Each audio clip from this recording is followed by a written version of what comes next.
नमस्कार, बहुत स्वागत है आपका अनादि टीवी पर। मैं हूं आपके साथ पारुल। आरंभ है प्रचंड। जी हां, देश भर में भीषण गर्मी का दौर शुरू हो गया है। मध्य प्रदेश में कई जगहों पर दिन का तापमान 42 डिग्री और रात का पारा 25 डिग्री सेल्सियस के पार पहुंच गया है। भोपाल, इंदौर, उज्जैन, ग्वालियर और जबलपुर में भी गर्मी का असर बढ़ा है। मंगलवार को नर्मदापुरम प्रदेश में सबसे गर्म रहा है। यहाँ अधिकतम तापमान 42.1 डिग्री सेल्सियस पर दर्ज किया गया। जबकि रतलाम, खजुराहो की बात की जाए तो रतलाम, खजुराहो समेत 14 शहर ऐसे जहां टेम्परेचर 40 डिग्री ऐसे भी अधिक रहा। 16, 17 और 18 अप्रैल को प्रदेश के 17 जिले लू से प्रभावित रहेंगे। बात करें छत्तीसगढ़ की तो यहां आने वाले दिनों में गर्मी और तेज होने वाली है। मौसम विभाग के अनुसार अगले 4 दिनों में अधिकतम तापमान में 3 से 4 डिग्री सेल्सियस तक बढ़ोतरी हो सकती है। 16 अप्रैल से बिलासपुर, रायपुर और दुर्ग संभाग के कुछ इलाकों में हीट वेव चलने की भी संभावना जताई जा रही है। अधिकतम तापमान 41.2 डिग्री सेल्सियस रायपुर में रिकॉर्ड किया गया, जबकि सबसे कम न्यूनतम तापमान 17.9 डिग्री सेल्सियस अंबिकापुर में दर्ज हुआ है। वहीं यूपी की बात करें तो यूपी में भी गर्मी अपने तीखे तेवर दिखाने लगी है। आज सुबह से तेज धूप और गर्म हवाएं चल रही हैं। बांदा, झांसी समेत 5 जिलों का तापमान सीजन में पहली बार 40 डिग्री सेल्सियस पार पहुंच गया। मौसम विभाग का कहना है कि गर्म पछुआ हवाओं के कारण तापमान में तेजी से बढ़ोतरी हो रही है। बुंदेलखंड समेत दक्षिणी जिलों में सबसे ज्यादा गर्मी और तपिश महसूस हो रही है। अगले 4-5 दिनों तक राहत की कोई उम्मीद नहीं है। पिछले 24 घंटे की बात की जाए तो बांदा सबसे गर्म रहा। यहां अधिकतम तापमान 42.6 डिग्री सेल्सियस पर रिकॉर्ड किया गया। झांसी, प्रयागराज, वाराणसी और सुल्तानपुर में भी पारा 40 डिग्री सेल्सियस पार कर गया।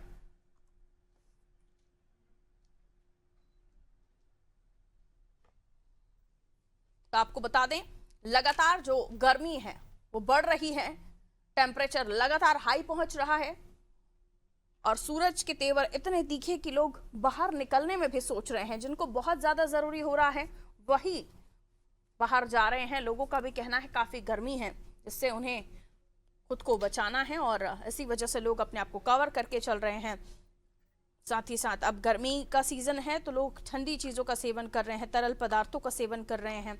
तो जो जूस की दुकानें हैं, नींबू पानी के ठेले हैं, यहाँ पर आपको भीड़ ज़्यादा दिखाई दे रही है। और लोग खाने में भी अब इस बात का ध्यान रख रहे हैं कि लाइट फूड लिया जाए, मसाला ज़्यादा नहीं खाया जाए। लेकिन कुछ लोग हैं जिन्हें अपनी सेहत का ध्यान नहीं है, तो वो यथावत स्थिति में है। टेम्परेचर तमाम जगहों पर, खासतौर पर छत्तीसगढ़, उत्तर प्रदेश, मध्य प्रदेश, यहाँ देखिए तो लगातार जो है टेम्परेचर में जो है तापमान में वृद्धि देखी गई है। और इसी वजह से जो टेम्परेचर में वृद्धि है, लगातार जो हालात हैं वो बिगड़ रहे हैं। अलग अलग तरह की बीमारियां भी हम देख रहे हैं कि सीजन के साथ साथ अपना रुख दिखा रही हैं। लोग परेशान हैं और ख़ास तौर पर डिहाइड्रेशन की समस्या लोगों को ज़्यादा हो रही है। पानी की कमी की वजह से होने वाली जो बीमारियां हैं उनसे लोगों को दो चार होना पड़ रहा है। आइए, हमारा सहयोगी अलग अलग जगहों से हमारे साथ जुड़ गए हैं, उनकी तरफ मैं रुख कर लेती हूं और उनसे जानने की कोशिश करूंगी कि उनके क्षेत्र में इस वक्त क्या है मिजाज। नर्मदापुरम की बात करें तो संजय हमारे साथ जुड़े हुए हैं। यहाँ भी बहुत ज़्यादा टेम्परेचर रहा। सोमनाथ, जबलपुर से जुड़े हुए हैं, कुलभूषण रायपुर से, विनोद द्विवेदी बहराइच से। संजय, आपका रुख कर रही हूँ नर्मदा के बारे में। नर्मदापुरम के बारे में बताया जा रहा है यहाँ पर सबसे ज्यादा टेम्परेचर कल भी नोटिस किया गया है। क्या कुछ आज हालात है? मौसम विशेषज्ञ क्या बता रहे हैं? जी जी पारुल, मैं बता दूं कि नर्मदापुरम में गर्मी के तेवर जो है बहुत तीखे दिखाई दे रहा है। बीते कुछ दिनों से तापमान में लगातार बढ़ोतरी हो रही है। जहां दिन का तापमान अधिकतम 42.1 डिग्री तक पहुंच गया है, वहीं कल जो है लगभग 5 जिलों में नर्मदापुरम सबसे ज्यादा गर्म था। और वहीं अगर हम बात करें तो सबसे अधिक गर्मी जो है वो इस समय नर्मदापुरम में है। जो चिलचिलाने वाली धूप जो निकल रही है सुबह 9 बजे से, यहाँ पर जो है लोगों को धूप में निकलना जो है वो भारी पड़ रहा है। दूसरी तरफ अगर हम बात करें तो वही जो लगातार जो तापमान बढ़ रहा है, इसमें सड़कों पर भी सन्नाटा पसरा हुआ है। और वहीं अगर हम स्वास्थ्य की बात करें तो सर्दी, खांसी और बुखार के मरीज भी यहाँ पर तेजी से अस्पताल में बढ़ रहे हैं, जहाँ पर डॉक्टरों के द्वारा ये सलाह दी जा रही है कि जरूरी काम हो तभी घर से बाहर निकले, अन्यथा धूप में ना जाए। दूसरी तरफ हम बात करें तो वही कहीं ना कहीं जो तापमान बढ़ रहा है, इससे किसानों को भी खासी परेशानी का सामना करना पड़ रहा है। किसान अपनी फसल लेकर के वेयर हाउस में जा रहे हैं, जहां पर समिति के द्वारा उनको ठंडे पानी की व्यवस्था की गई है और जो शेड है उसके नीचे उनको बैठने की व्यवस्था भी यहाँ पर की गई है, जिससे कि किसान परेशान ना हो। अभी अगर हम देखें तो लगभग नर्मदापुरम का जो तापमान है वो 38 डिग्री के ऊपर है। और मौसम विभाग का यह कहना है कि यह तापमान आगे भी बढ़ेगा और लगभग 2 से 3 दिन बाद यहाँ पर लू चलने की संभावना जताई जा रही है। जी बिल्कुल, लू की भी जो है लू को लेकर भी चिंताएं हैं। और इस बार हम देख रहे हैं कि लगातार 40 के आगे क्रॉस कर रहा है टेम्परेचर, वो भी अभी जब नौ तपे नहीं शुरू हुए। नौ तपे तो अभी मई में शुरू होंगे, उससे पहले ही अभी एहसास ऐसा हो रहा है कि हम नौ तपे वाले दिनों में हैं। क्योंकि देखिए तप नहीं रहा है दिन जैसे तपना चाहिए, बीच बीच में बारिश आंधी, ये पूरा सिस्टम बिगाड़ दे रहा है। और कहा जाता है ये बारिश और आंधी अगर गर्मी के बीच में आ जाए तो आपकी बारिश आने वाले समय में, यानी सीजन जो बारिश का होगा, तब आपको पानी उतना नहीं मिलेगा। तो ये भी एक चिंता का विषय है। आइए जबलपुर रुक कर लेते हैं, उसके बाद छत्तीसगढ़ और बहराइच में हम जाएंगे। सोमनाथ, जबलपुर की बात करें तो महाकौशल में इस वक्त क्या स्थिति बनी हुई है टेम्परेचर को लेकर, और साथ ही ये भी बताइए फसल के साथ साथ अस्पतालों के क्या हाल है। देखिए, बता दें पारुल जी की जबलपुर की स्थिति भी इसी तरह है। तेज गर्मी लगातार यहाँ पर 40 के ऊपर का टेम्परेचर जबलपुर में चल रहा है। आज भी अभी बात की जाए तो 40 के आसपास का टेम्परेचर बना हुआ है और धूप अपने रुख पर काम कर रही है। लगातार तेज धूप बनी हुई है। लोगों को सावधानी बरतने के लिए एहतियात तौर पर भी स्वास्थ्य विभाग ने चेतावनी दी है, क्योंकि लगातार बीमारियों का प्रकोप भी लगातार बढ़ता जा रहा है और मरीजों की संख्या में बढ़ोतरी हो रही है। तो और सबसे ज्यादा ख्याल इस समय पक्षी और पशुओं के लिए भी रखना है। तो कुछ सामाजिक संगठनों द्वारा अभी पशुओं और पक्षियों के लिए कुछ सकोरे और कुछ नाद रखी गई ताकि पानी की व्यवस्था हो सके। और एहतियात के तौर पर स्वास्थ्य विभाग द्वारा भी लगातार कहा जाता है कि पानी की मात्रा ज्यादा से ज्यादा लोग इस्तेमाल करें, धूप में कम निकले, बहुत ज्यादा जरूरी काम है तभी आप बाहर निकले। तो धूप में इतनी तेज धूप चल रही है कि काफी लोग परेशान है। हमारे साथ कुछ साथ में लोग हैं जो बताएंगे किस तरह की गर्मी पड़ रही है। बताएं सर, जबलपुर में अभी किस तरह की गर्मी पड़ रही है? अभी लगातार अभी 2-3 दिन से टेम्परेचर बढ़ते जा रहा है। जैसे कि आज जबलपुर में 40 डिग्री के ऊपर टेम्परेचर है। लगातार हमारे आजाद संगठन और हम लोग सभी नगर निगम के लोग और हम लोग लगातार वृक्षारोपण का काम करते हैं। पशु पक्षियों को जहाँ जैसे पहाड़ क्षेत्र है, कुछ ऐसे मैदान है जहाँ पे हम लोग उनके लिए पानी की व्यवस्था, कुछ भूसे और खाने की व्यवस्था का व्यवस्थाएं करते हैं। आप सभी लोगों से यह आपके चैनल के माध्यम से यह आग्रह है कि आप जितने भी बुजुर्ग हैं, बच्चे हैं, वो लगातार इस गर्मी में इसको छाए पे रहें और शरीर का संतुलन बनाने के लिए लगातार पानी का सेवन करते हैं, जिससे हम इस गर्मी से बच सकें। क्योंकि तपन बहुत ज्यादा है और लू लगने की भी संभावना है। क्योंकि पहले वृक्ष ज्यादा थे, आजकल डेवलप होते जा रही है तो बिल्डिंगें बनते जा रही हैं। तो आप सभी से यह अपेक्षा भी है कि आप लोग सभी अपने जन्मदिन में या कोई ना कोई ऐसे अवसर पे वृक्षारोपण करें, जिससे हमारा देश, हमारा मध्य प्रदेश, हमारा जबलपुर संस्कारधानी हरा भरा और इन सभी परेशानियों से दूर रहे।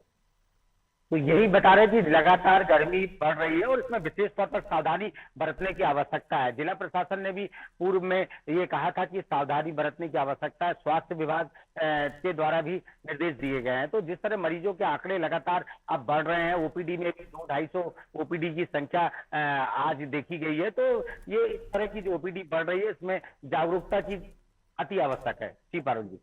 बिल्कुल, ओपीडी में पेशेंट ज़्यादा जा रहे हैं। और देखिए भोपाल में अप्रैल और जून के बीच हीट वेव का पीक सीजन होता है और आईएमडी के अनुसार भी जब तापमान सामान्य से 4 से 5 डिग्री सेल्सियस ज़्यादा हो जाए तो उसे लू मान लिया जाता है। तो इसलिए अब जो हम देख रहे हैं कुछ इसी तरह के हमें संकेत मिल रहे हैं। और इसी को लेकर मैं आगे बढ़ रही हूँ, रायपुर लिए चलती हूँ। छत्तीसगढ़ में अगले 4 दिनों में तापमान बढ़ने की चेतावनी जारी की गई है। कुलभूषण, जमीनी हालात क्या है ये भी बताइए। बिलासपुर, रायपुर, दुर्ग में हीट वेव को लेकर क्या तैयारियां चल रही हैं? प्रशासन इसको लेकर, देखिए पानी की व्यवस्था अलग अलग जगहों पर पियाऊ लगाए जाते हैं। और जैसे कि मध्य प्रदेश की हम बात करें तो खरीदी केंद्रों पर लोगों के बैठने की व्यवस्था, वहां पर भी पानी की व्यवस्था की गई है। इस तरह की कोई जानकारी आपके क्षेत्र से? जैसे कि आपने कहा कि जो बिलासपुर और रायपुर और दुर्ग, ये तीनों संभाग जो मध्य छत्तीसगढ़ है, सबसे ज्यादा गर्मी की जो स्थिति है वो यहाँ बनी हुई है। सबसे ज्यादा जो तापमान है करीब 42 डिग्री तक का तापमान जो है इस क्षेत्रों में सबसे अधिक पड़ता है। इसके अलावा अगर उत्तर की बात की जाए या अपने दक्षिण बस्तर के क्षेत्रों की हो या सरगुजा, वहां पे इस तरह के हालात नहीं है। वहां भी टेम्परेचर कम है, वहां अभी गर्मी बढ़ रही है। लेकिन अनुमान ये भी लगाया जा रहा है कि महीने के अंत तक उन क्षेत्रों में भी गर्मी अपना तीखी रूप वहां पर दिखा सकती है। रही बात अगर मध्य छत्तीसगढ़ की बात करें, जिसमें रायपुर, बिलासपुर, राजनांदगांव हो गया या फिर दुर्ग के क्षेत्र हो गए, तो इनमें सबसे ज्यादा जो है वो गर्मी पड़ रही है। 40.2 का करीब यहाँ पर तापमान जो है वो बड़ा बिल्कुल। और प्रशासन द्वारा जी भी जी दोनों कहिए। ही उससे जो वहाँ पर तैयारियां जो है वहाँ पर क्या है, प्याऊ घर की यहाँ पर व्यवस्था की गई है ताकि लोगों को पानी की कमी ना हो। निगम की ओर से कुछ चीजें हैं जो यहाँ पर खामियां जो यहाँ पर देखने को हमें मिली थी, क्योंकि निगम की ओर से अभी भी कई इलाके ऐसे हैं जहाँ पर पीने के जो बोर्स हैं वो वहां पर सूख गए हैं, निगम के बोर तक वहां पर सूख गए हैं। तो टैंकरों की वजह से वहां पर पानी पहुंचाई जा रही है, लेकिन टैंकरों की कमी की वजह से भी कई इलाकों में पानी नहीं पहुंच पा रहा है। साफ पानी की समस्या पहले से थी, अब अगर गर्मी की वजह से कई जगह बोर सूख गए हैं तो उसकी वजह से जो टैंकरों की हालत है उसमें भी काफी कमी आई है। तो इस वजह से कई जगहों पर दिक्कतें जरूर हैं, लेकिन अगर राज्य सरकार की बात करें तो प्याऊ घर की व्यवस्था हो या चाहे रैन बसेरा में भी उस तरह के जो प्रॉपर जो कूलर पंखे जो होते हैं, रैन बसेरा के जो बनाए गए थे उनमें भी कूलर पंखे की पूरी व्यवस्था है। हमने स्वास्थ्य विभाग से भी बात की थी, स्वास्थ्य विभाग ने भी पिछले दिनों सभी सीएमएचओ की मीटिंग ली थी। उन्होंने भी, स्वास्थ्य मंत्री ने आश्वासन दिया कि जितने भी सीएमएचओ हैं प्रदेश भर में उनको भी मौसमी बीमारियों को देखते सभी पूर्ण व्यवस्था करने की वहां पर जो है वो निर्देश वहां पर जारी किए थे। साथ ही साथ हॉस्पिटल में किसी प्रकार की, जैसे चाहे वो एसी हो, चाहे वेंटिलेटर की सुविधा हो, चाहे वो खासतौर पर बर्न वार्ड में एसी की कमी बिल्कुल नहीं होनी चाहिए। एसी वहां पर खराब हो या कोई भी अगर इस तरह की सिचुएशन आती हैं तो उनमें तत्काल कार्रवाई करने के निर्देश स्वास्थ्य विभाग द्वारा यहाँ पर दिए गए हैं। तब ये व्यवस्था तो पूरी कर ली गई है, लेकिन जो मौसम है वो काफी बेहाल है और लगातार इसी वजह से लोगों की तबीयत भी जो है वो खराब हो रही है। लोगों की दिनचर्या में काफी बदलाव आया है। दोपहर के समय ये बताया गया है कि दोपहर के समय जितना हो सके कम निकले घर से, कम निकले। अगर आप निकल रहे हैं तो प्रॉपर व्यवस्था के साथ में निकले ताकि जो गर्मी का असर वहां पर ना हो। लू लगने की सबसे ज्यादा चेतावनी जो है वो इस बार जो स्वास्थ्य विभाग द्वारा दी गई है, तो उसको देखते हुए जो व्यवस्था भी है काफी की है। अब ये लोगों के ऊपर है कि अपना स्वास्थ्य अपने हाथ में होता है। जब तक आप पहला अपना स्वास्थ्य का ध्यान नहीं रखेंगे तब तक आप यानी आप सरकार से जितने भी तमाम कोशिशें कर ले उसका कोई फायदा जो है वो नहीं देखने को मिलता है। तो उस चीज के लिए व्यवस्था जो है करने के ऊपर कही गई है। और बाकी जो सरकार की ओर से चाहे दवाइयाँ हो, चाहे वो हॉस्पिटल हो, चाहे वो कलेक्टर प्याऊ का हो या फिर छांव की व्यवस्था हो। हमने देखा है कि ट्रैफिक सिग्नल्स में भी जब गर्मी के समय आता है तो उस समय पे छांव की व्यवस्था वहां पर कर दी जाती है या फिर फुहारे वहां पर लगाए जाते हैं ताकि लोगों को गर्मी से थोड़ी बहुत राहत मिल सके। तो इस तरह की व्यवस्था जो है अभी प्रशासन द्वारा की जा रही है, लेकिन गर्मी जो है अभी भी अपने चरम पर बनी हुई है। जी बिल्कुल। तो गर्मी का जो रौद्र रूप है वो सभी को परेशान कर रहा है। हीट स्ट्रोक्स के जो मामले हैं वो भी बढ़ रहे हैं और लोगों को बार बार कहा जा रहा है कि धूप में निकलने के समय आप इस बात का ध्यान रखें कि अपने आप को कवर करके निकलें, घर से पानी पीकर निकलिए, पानी लेकर निकलिए घर पहुंचने के बाद। यानी धूप से जब आप कहीं डायरेक्ट जा रहे हैं छांव वाली जगह पर तो वहां एकदम से जाकर पानी ना पिएं। इस बात का ध्यान नॉर्मली हमें रखना चाहिए, लेकिन मेन है साफ पानी का सेवन, क्योंकि इन दिनों पानी को लेकर भी बहुत मामले सामने आते रहे हैं। लौटूंगे आपकी तरफ, बहराइच लिए चलते हैं। यूपी की मैं बात करूं अगर विनोद, तो खासकर बुंदेलखंड और दक्षिणी जिले, यहाँ पर गर्मी अपने चरम सीमा पर होती है। ये कितना चिंताजनक है इस वक्त। और बांदा झांसी जैसे इलाकों में तापमान 42 डिग्री सेंटीग्रेड बताया जा रहा है, 42 डिग्री सेल्सियस। ये सामान्य से क्या ज्यादा इस बार है इस सीजन में? यानी हम जिस बात कर रहे हैं शुरुआती अभी समय में, क्योंकि अभी तो और मई भी बाकी है। जी निश्चित तौर पे पारुल, क्योंकि इस वक्त बहराइच सहित पूरे उत्तर प्रदेश में भीषण गर्मी पड़ रही है और इस प्रचंड गर्मी में लोग परेशान हो चुके हैं। और क्योंकि अभी ये अप्रैल का महीना है, आगे इससे तेज गर्मी पड़ेगी। सबसे बड़ा कारण, जो मुख्य कारण नजर आ रहा है, क्योंकि मौसम विभाग कह रहा है कि जिस तरीके से लोगों ने पर्यावरण को नुकसान पहुंचाया है, कहीं ना कहीं उसका भी कारण है। तेज चिमनीदार जो भट्टियां जो सुलग रही हैं पूरे प्रदेश में, चाहे वो बहराइच हो या अन्य जिला हो, ये जो चिमनियां जो धधक रही है, कहीं ना कहीं ये गर्मी बढ़ा रही है पूरे प्रदेश में। और इस वक्त काफी तेज गर्मी पड़ रही है। नेटवर्क अगर बात की जाए तो हवाएं भी काफी तेज चल रही है। बहराइच में इस वक्त हवाएं काफी तेज चल रही है, नेटवर्क सही नहीं है कि लोग कोई काम कर पाए। तो इस वक्त गर्मी बहराइच में बहुत तेज पड़ रही है पारुल। और पूरे उत्तर प्रदेश में इस वक्त अप्रैल के ही महीने में मई और जून जैसे हालात नजर आ रहे हैं। ऐसे में अब प्रशासन को अलर्ट होना पड़ेगा और जो जंगल के इलाके हैं, जंगल में जो बेजुबान जानवर हैं उनको पानी की व्यवस्थाएं करनी पड़ेगी। अस्पतालों की अगर बात की जाए तो अस्पतालों में अभी से ही मरीज जो छोटे बच्चे हैं वो डिहाइड्रेशन के शिकार हो गए हैं। वो बच्चे जो है इस वक्त हॉस्पिटलों में नजर आ रहे हैं। तो ऐसे में गर्मी प्रचंड इस वक्त बहराइच सहित पूरे उत्तर प्रदेश में पड़ रही है। बिल्कुल, तो गर्मी तमाम जगहों पर इस वक्त बहुत ज्यादा है। मध्य प्रदेश, छत्तीसगढ़ में दिन और रात के तापमान में सामान्य से ज्यादा बढ़ोतरी देखी गई है और ये इसलिए भी है क्योंकि हीट आइलैंड इफेक्ट इसे कहा जा रहा है, जिसकी वजह से कंक्रीट के जंगल, हम सभी जानते हैं विकास के नाम पर हमें कंक्रीट के जंगल मिल रहे हैं, पेड़ कट रहे हैं और जैसे जैसे हरियाली खत्म होती जाएगी पृथ्वी आग का गोला बन जाएगी। इसे समझना बेहद जरूरी है। समझते हैं, पेड़ लगाते हैं, पौधे लगाते हैं, लेकिन पेड़ों को काटते हैं, ये सबसे बड़ी गलती है जिसे शायद देखकर भी अनजान बना जा रहा है। मैं वापस नर्मदापुरम लिए चलती हूँ क्योंकि यहाँ पर जब नर्मदा के आसपास पौधे लगाए गए थे, आज उनका क्या हाल है? क्योंकि आज जब गर्मी की बात कर रहे हैं तो उससे बचाव की बात भी करना जरूरी हो जाता है। संजय, पारुल, मैं बता दूं कि इस समय जो है नर्मदापुरम में हर जून के महीने में हर साल लाखों रुपए खर्च करके पौधे लगाए जाते हैं। वो सिर्फ इसलिए लगाए जाते हैं कि गर्मी के समय में इन पौधों से कहीं ना कहीं एक छांव मिलेगी जहां पर लोगों को गर्मी में राहत मिलेगी। लेकिन अभी हम देख रहे हैं कि नर्मदापुरम जिला एवं जिले के आसपास जो भी क्षेत्र है वहां पर जितने भी पौधे सरकार के द्वारा लगाए गए थे और जो पर्यावरण बचाने की बात सरकार करती है और जो निचले स्तर पे जो अधिकारी बैठे हुए हैं जो पौधारोपण वृक्षारोपण में सहयोग देते हैं, जो बड़ी बड़ी संस्थाएं होती हैं जो वृक्षारोपण पौधारोपण करने के लिए सरकार को पैसा देती है, लेकिन कहीं ना कहीं वो एक अगर ग्राउंड पे देखा जाए तो उसका कहीं कोई फायदा नहीं मिल रहा है। जो पौधे लगाए जा रहे हैं, 10 पौधे लगाते हैं लेकिन 15 काटे जाते हैं। अगर देखा जाए तो पर्यावरण कैसे बचेगा? जब तक वृक्षों की कटाई नहीं रुकेगी तब तक पर्यावरण को नहीं बचा पाएंगे। लेकिन कहीं ना कहीं सरकार इस ओर ध्यान नहीं दे रही है। जितने पौधे लगाए नहीं जा रहे हैं उससे ज्यादा वृक्षों की पौधों की कटाई की जा रही है, जिससे कि पर्यावरण को नहीं बचाया जा सक रहा है और यह कहीं ना कहीं आने वाले समय में ये हानिकारक साबित होगा। अभी हम बात करें तो गर्मी में इतना टेम्परेचर है, लोग सड़कों पर अगर कोई जरूरी काम से निकलते हैं तो उसको एक पेड़ नहीं मिलता है कि जहां करके वो छांव में रुक करके थोड़ी सी राहत महसूस करे। जी, स्थानीय स्तर पर लोगों को अलग अलग तरह की सलाहें दी जा रही हैं, एक्सपर्ट भी अपनी तरफ से सलाह दे रहे हैं, लेकिन सोमनाथ, हम लोगों की समझ को भी थोड़ा सा ध्यान में रखें तो कई बार उनकी तरफ से गलतियां हो जाती हैं जिसकी वजह से हीट स्ट्रोक से लेकर अस्पतालों में डिहाइड्रेशन, उल्टी दस्त के मरीजों का पहुंचना हो जाता है। और अब हम देख रहे हैं कुछ सालों में, अब आप 1-1.5 साल मान लीजिए कि बीमारी इतनी जल्दी ठीक नहीं हो रही है, फिर चाहे वो सर्दी, जुकाम, डिहाइड्रेशन जैसी समस्या हो। तो इसलिए डॉक्टरों को भी जो मेडिसिन वो लिख रहे हैं उनको लेकर लोगों में भी अपने अपने आशंकाएं हैं।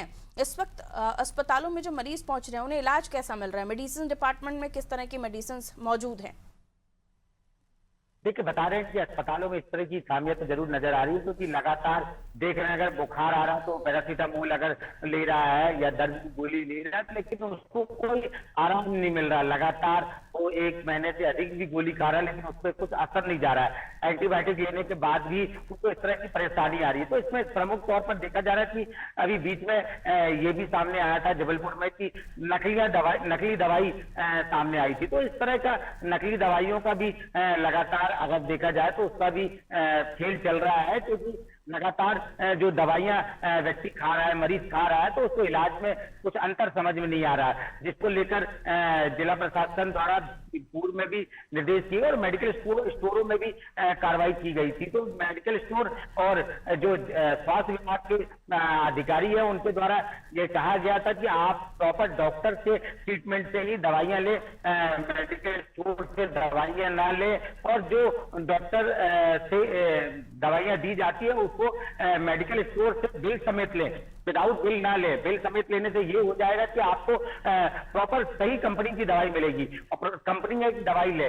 तो ज्यादातर दवाइयों में इस तरह की शिकायतें पूर्व में आई हुई थी और जो जिस तरह मरीजों की संख्या बढ़ रही है, ठीक नहीं हो पा रहे हैं, काफी दिक्कतें हो रही हैं, 2-2 महीने से इलाज कर रहे हैं लेकिन बुखार में आराम नहीं हो रहा है। तो ये समस्या लगातार सामने आई थी। तो इसमें प्रमुख तौर पर लोगों को भी जागरूक होना पड़ेगा। जी बिल्कुल, जागरूकता के साथ साथ सरकार की तरफ से समय समय पर जो गाइडलाइन जारी की जाती है, एडवाइजरी जारी की जाती है, वो भी बहुत महत्वपूर्ण होती है। और साथ ही इस समय पर हम देखते हैं बिजली की खपत। अब बिजली पर भी मैं बात कर लूँ तो छत्तीसगढ़ में कुलभूषण बिजली की आपूर्ति पर्याप्त दी जा रही। गर्मी का सीजन है, क्योंकि लाइट, पंखे, एसी, कूलर लोगों के यहाँ चलते ही हैं। और साथ ही इस वजह से हम देखते हैं कि बिजली की कटौती भी इस बीच बीच में की जाती है। तो यहाँ राहत देने वाला तो कूलर, एसी है, और अगर ये भी अगर ना चालू हो पाए तो फिर आफत हो जाएगी लोगों के लिए। तो बिजली कैसे मिल रही है? पर्याप्त है? छत्तीसगढ़ जो है वो बिजली का एक तरह से हब है। यहाँ पर कोयला काफी संख्या में है, तो बिजली की कमी यहाँ पर उतनी नहीं होती है। लेकिन कुछ क्षेत्र अभी भी ऐसे हैं जहाँ पर बिजली की कटौती यहाँ भी हो रही है। राजधानी रायपुर समेत कई मिडिल के स्तर है जहाँ बिजली की कटौती तो नहीं है, लेकिन गांव के कुछ एरिया हो गए और बहुत सारी कुछ एरियाज हैं जहाँ पर बिजली की कटौती अभी भी हो रही है। अगर देखो बात की जाए कि जो मौसम है, मौसम का सबसे ज्यादा जो भी हमको देखने को मिल रहा है वो बीमारियों को लेकर ही सबसे ज्यादा अभी है। और यही वजह है कि स्वास्थ्य विभाग द्वारा वहां पर व्यवस्था इस चीज को की जा रही थी। बिजली बिल जो है इस दौरान काफी बढ़ गया, क्योंकि अब देखा जाएगा कि लगातार जब घरों में कूलर, पंखे और एसी जब लगातार चलते हैं तो बिजली के बिल का जो मार है वो छत्तीसगढ़ में काफी यहाँ पर हैवी पड़ रहा है। आम जनता को बिजली के बिल से वो ज्यादा परेशान है, क्योंकि अब के समय जो पिछले महीने तक जो बिल 2000 और 1000, 1500, 2500 तक आता था, वो इस बार 4000 और 5000, 6000 तक के बिजली के बिल आ रहे हैं। तो इसका जो बजट है वो लोगों के ऊपर काफी है, क्योंकि अब गर्मी इतनी बेहाल है कि आप घर में बिना एसी, पंखे, कूलर के रह नहीं सकते। 24-24 घंटे ये सारी चीजें चल रहे हैं, तो उसका असर लोगों को काफी देखने को मिल रहा है। अब कटौती नहीं हो रही है, लेकिन वो जेब की कटौती इस तरह से ज्यादा हो रही है, ये आप कह सकते हैं। जी बिल्कुल, अभी से ही कई जगहों पर पानी को स्टोर करने की व्यवस्था सरकार की तरफ से की जा रही है। विनोद, आपको आवाज मिल रही हो तो बताइए, क्या इस तरह की व्यवस्था यूपी गवर्नमेंट की तरफ से भी की जा रही है? देखिए, बिजली को लेकर तो आकलन खैर सभी जगह पर यही है कि वो इस समय पर कटौती करते हैं, लेकिन रिस्टोरेशन, वाटर रिस्टोरेशन, ये बहुत महत्वपूर्ण प्रक्रिया है जिसका ध्यान सभी को करना है, क्योंकि जो भूमि का जल है वो लेवल कम होता जा रहा है, जिसकी वजह से आने वाले समय पर और परेशानियां हो जाएंगी। ये सीजन प्री मॉनसून का काम भी करता है। जी, व्यवस्था है, जो जानवर हैं उनकी कोई व्यवस्था कराई जा रही है, उनके पानी की व्यवस्था कराई जा रही है, ऐसी कोई व्यवस्था नजर नहीं आई है। लेकिन अगर प्रशासन अगर इस पे कुछ सख्ती दिखाएगा तो बेजुबान जानवर जो भीषण गर्मी में, तपिश में जो परेशान होते हैं, उनको कहीं ना कहीं जरूर राहत मिलेगी। अब ऐसे में जो प्रशासन की उदासीनता अभी फौरी तौर पर नजर आ रही है उत्तर प्रदेश में, और इसको मुख्यमंत्री योगी आदित्यनाथ को या वन मंत्री को संज्ञान लेना पड़ेगा, क्योंकि उत्तर प्रदेश देश का सबसे बड़ा प्रदेश है। ऐसे में व्यवस्थाओं को सुधारना पड़ेगा, क्योंकि इस वक्त उत्तर प्रदेश में अप्रैल के ही महीने में भीषण गर्मी इस वक्त पड़ रही है उत्तर प्रदेश में, और अगर मई जून का महीना आएगा तो लोग उस गर्मी को सोच करके, परिकल्पना करके लोग अभी से ही परेशान हैं। इस वक्त जिस स्थान पे मैं खड़ा हूँ, ये बहराइच के करीब का पुलिस लाइन का क्षेत्र है, एक पीपल का पेड़ है उसके नीचे मैं खड़ा हूँ। इस वक्त तेज गर्मी भी यहाँ पड़ रही है, कोई व्यवस्थाएं नहीं है। बिजली की अगर बात की जाए तो बिजली जरूर आ रही है, चाहे वो ग्रामीण क्षेत्र हो या शहरी क्षेत्र हो, बिजली जरूर पर्याप्त मात्रा में मिल रही है। लेकिन जैसे जैसे गर्मी बढ़ेगी, कहीं ना कहीं बिजली भी दगेबाजी करेगी, क्योंकि बड़े पैमाने पर इसमें लाइन फाल्टें होंगी, और सरकार को इसमें सचेत रहकर एक युद्ध स्तर पर कार्रवाई करनी पड़ेगी। बिल्कुल, युद्ध स्तर पर सिस्टम के सामने काम करने के लिए चुनौतियां भी बड़ी हैं, क्योंकि लगातार जो गर्मी है वो बढ़ती हुई चली जा रही है। देश भर में बढ़ती गर्मी अब चेतावनी बन चुकी है। बहुत शुक्रिया। मध्य प्रदेश, छत्तीसगढ़, उत्तर प्रदेश समेत तमाम राज्यों में लगातार गर्मी का प्रचंड रूप देखने को मिल रहा है, जिसकी वजह से सभी को सलाह दी जा रही है सतर्क रहने के लिए, सुरक्षित रहने के लिए, सेहत का ख्याल रखने के लिए। और आप भी इस बात का विशेष तौर पर ध्यान दें, क्योंकि डिहाइड्रेशन, उल्टी दस्त के मरीजों की संख्या बढ़ रही है। पानी का विशेष तौर पर ध्यान दें, साफ पानी पीना है, इस बात को ध्यान में रखें। खाना साफ स्वच्छ खाएं, बाहर से खाना ले रहे हैं तो इस बात का ध्यान दें कि वो पुराना कुछ रखा हुआ आपको सर्व ना कर रहे हों, क्योंकि ये चीज़ें खाकर आपकी सेहत बिगड़नी ही बिगड़नी है। गर्मी का मौसम है, बहुत अच्छा ख्याल अपना रखिए ताकि किसी भी तरह की बीमारी आपसे दूर रहे। बाहर कहीं जा रहे हैं तो कुछ तरल पदार्थों का ही सेवन करें, अच्छी जगह से खाएं पिए, ताकि नींबू पानी भी हम कहीं ठेले से ले लेते हैं, कई बार वहां पर भी पानी का उपयोग साफ नहीं किया जाता। तो थोड़ी सी जागरूकता, थोड़ी सी सतर्कता आपको बीमार होने से बचा सकती है। गर्मी से लड़ने के लिए हमारे पास यही सारे रास्ते हैं। और वहीं प्रशासन की बात करें तो लगातार बढ़ती गर्मी, इस समय हम देख रहे हैं सबसे ज्यादा टेम्परेचर इस वक्त नोटिस किया जा रहा है और इसलिए प्रशासन के सामने भी चुनौतियां हैं कि इससे निपटा कैसे जाए। और दूसरी तरफ प्रयास भी किए जा रहे हैं कि जैसे कृषि मंडियां जहां पे किसानों की खरीदी केंद्र है, जहां पर किसान अपनी फसल बेचने जा रहे हैं, वहां पर भी व्यवस्थाएं की जा रही हैं। लेकिन आखिर कितनी व्यवस्थाएं होंगी? लगातार गर्मी जिस तरीके से बढ़ रही है, बाकी सीजन के जो महीने हैं वो कम लग रहे हैं, गर्मी के महीने यानी सीजन ज्यादा लंबा दिख रहा है। तो ऐसी कई सारी चीजें जिसको लेकर अब चर्चाओं का दौर विशेषज्ञों के बीच में शुरू हो गया है। अपना ख्याल रखिए, दीजिए मुझे इजाजत, नमस्ते।